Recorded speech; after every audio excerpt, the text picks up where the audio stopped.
Премьер-министр быйыл ЖКнын Кыргызстандагы 5 жылдык планы түзүлүп жаткандыгын белгилеп, буга байланыштуу Ал Таза коом долбоорунун алкагында электрондук медицина системасын түзүү боюнча долбоорду биргелешип ишке ашыруу мүмкүнчүлүгүн карап чыгуу сунушун берди. Өз кезегинде Шиничи Китаока Кыргызстан демократия институттары абдан активдүү өнүгүп жаткан өлкө экенин белгиледи. Жолугушуунун жүрүшүндө тараптар ЖК электрондук саламаттыкты сактоону киргизүү мүмкүндүгү боюнча комплекстүү изилдөө жүргүзүүсү тууралуу, анын жыйынтыгы менен иштин багыттары жана жаңы программанын бюджетин аныктоо боюнча макулдашышты. Өзгөн районундагы жер көчкүдөн жапа чеккен жарандардын баары башка жерге көчүрүлдү. Бул тууралуу вице-премьер-министр Дайыр Кенекеев парламентте Өзгөн районундагы өзгөчө кырдаалдардын кесепеттерин жоюу боюнча маалымат угулуп жатканда билдирди. Жарандарды көчүрүү үчүн 216 гектар жер башка категорияга которулуп, 751 үй бүлөгө бөлүнүп берилген. Ал жерге 72 бүлө жайгашты, калгандарынын үйлөрү курулууда. Бул багытта өкмөт тарабынан 324 миллион сом, ал эми мектептердин курулушуна 4 миллион сом каралган. Калганы 2018-жылы каржыланат. Мындан тышкары Жаман Адыр жана Ана Кызыл айылдары кайра жаңыртылып, электр энергиясы, таза суу менен камсыз кылынды. Ал эми Чоңлайдагы жер титирөөдөн жалпысынан 1025 объект жабыркаган. Анын ичинде 2 оорукана менен 2 мектептин имараты бар. Азыр 405 турак жай курулуп бүттү. Аба ырайына байланыштуу 26 январдан тарта өлкөдөгү мектептерде окуу процесси токтотулат.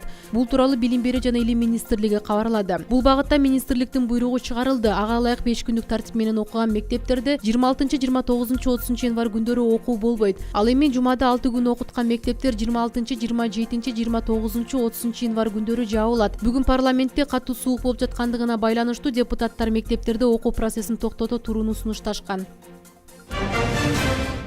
Бала бакча, кесиптик техникалык жана жогорку окуу жайларда суукка байланыштуу окуу процесси токтотуу чечими өз алдынча кабыл алынат. Бул тууралуу Билим берүү жана Илим министрлиги билдирди. Тийиштүү мыйзамга ылайык милдеттүү катары жалпы билим берүү эсептелет. Буга байланыштуу окуу процессин токтотуу мектептерге таратылып жатат. Мектепке чейинки билим берүү уюмдарында окууну токтотуу чечими жергиликтүү билим башкармалыктарынын макулдугу менен кабыл алынат. Кесиптик техникалык окуу жайлары өз алдынча чечим кабыл алышат.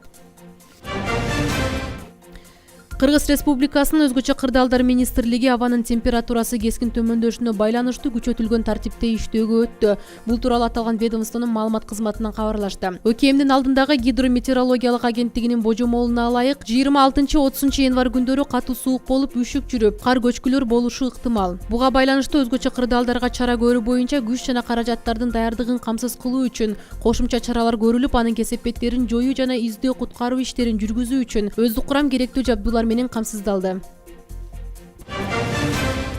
Кыргызстандын 16 шаарындагы калкты ичүүчү суу менен камсыз кылуу максатында 135,6 миллион евро өлчөмдө инвестиция тартылды. Бул тууралуу бүгүн 25 январда парламент жыйынында вице-премьер-министр Дайыр Кенекеев билдирди. Анын айтуусунда таза суу маселесин чечүүдө эл аралык уюмдардын инвестицияларынан тышкары мамлекеттик бюджеттен да каражат каралат. 2017-жылы бул багытта 250 миллион сом бөлүнгөн. 2018-жылда бул суммадан аз эмес каражат жумшалат. Өлкөдө 1813 айыл болсо, андан 631 айыл таза сууга муктаж.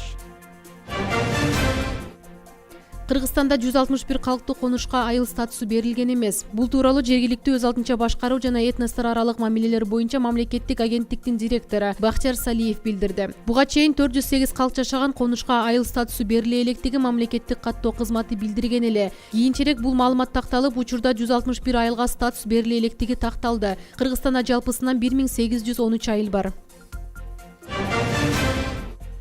Катуу сууктан улам Кыргызстанда интернет, телефондук байланыш, радио жана телевидениелердин иши үзгүлтүккө учурашы мүмкүн. Бул туурасында Байланыш жана маалыматтык технология комитетинен билдиришти. Ар бир региондо байланыш үчүн атайын жабдуулар орнотулат. Ызгар суук жабдууларга таасирин тийгизбей койбойт. Мындан улам иштен чыгып калышы ыктымал деп айтылат маалыматта. Учурда мобилдик операторлордун бири өз абоненттерине байланышуу мүмкүнчүлүгү чектелип калышы ыктымалдыгын эскертүүдө.